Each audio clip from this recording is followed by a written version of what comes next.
So hello dear student, কেমন আছো? I hope তোমরা প্রত্যেকে ভীষণ ভালো আছো। স্ক্রিনের ওপর একটা প্রশ্ন আছে, তাই না? প্রশ্নটা কি বলেছে? আমরা মন দিয়ে পড়বো, বুঝবো, তারপর অঙ্কটা করার চেষ্টা করব। কি বলেছে দেখো। In a town of 10,000 family, 10,000 ফ্যামিলির একটা শহর। It was found that 40% of family buy newspaper A. 40% পরিবার এ নিউজ পেপার কেনে। 20% পরিবার কেনে বি নিউজ পেপার। 10% ফ্যামিলি কেনে newspaper C. Okay. 5% family কেনে এ আর বি নিউজ পেপার। 3% ফ্যামিলি কেনে বি আর C news paper.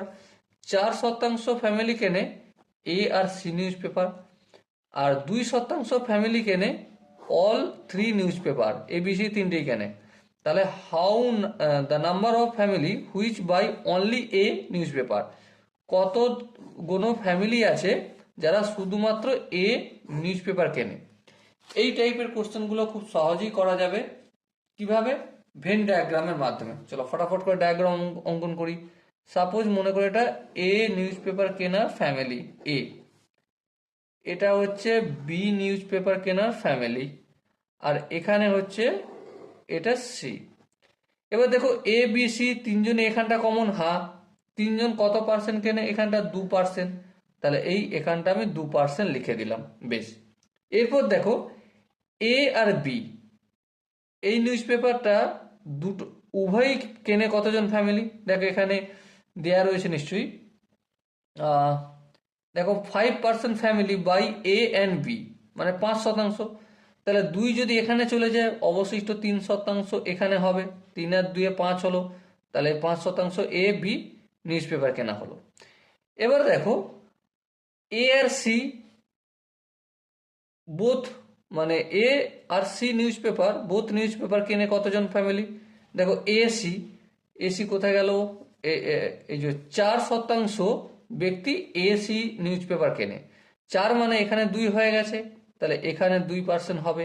Okay, I hope এখানটা বোঝা গেছে। এবার দেখো এ 40% ফ্যামিলি বাই নিউজ পেপার এ। 40%-এর মধ্যে এখানে 2, এখানে 2, 4, এখানে 3, 7% হয়ে গেছে। 40-র মধ্যে এখানে 7 হয়ে গেলে এখানে কত থাকবে? অবশ্যই 33%। এবারে তাহলে শুধুমাত্র এ নিউজ পেপার কেনে কতজন? 33% ফ্যামিলি। আর 33% ফ্যামিলিকে যখন আমরা সংখ্যায় কনভার্ট করব, 10,000 ফ্যামিলি রয়েছে টাউনে, তার মধ্যে 33%, তাহলে 33/100। এটা ক্যালকুলেশন যদি করি কত হবে? 3,300 ফ্যামিলি। তাহলে অপশন এ হবে আমাদের সঠিক আনসার। ওকে, আই হোপ প্রত্যেকে এই কোশ্চেনের কনসেপ্টটা বোঝা গেছে। যদি কোনো জায়গায় বুঝতে অসুবিধা থাকে, কনফিউশন থাকে, তার জন্য তো কমেন্ট সেকশন রয়েছে, কমেন্ট অবশ্যই জানিও। দেখা হচ্ছে নেক্সট সেশনে। ততক্ষণ পর্যন্ত ভালো থেকো, সুস্থ থেকো এবং জয় হিন্দ।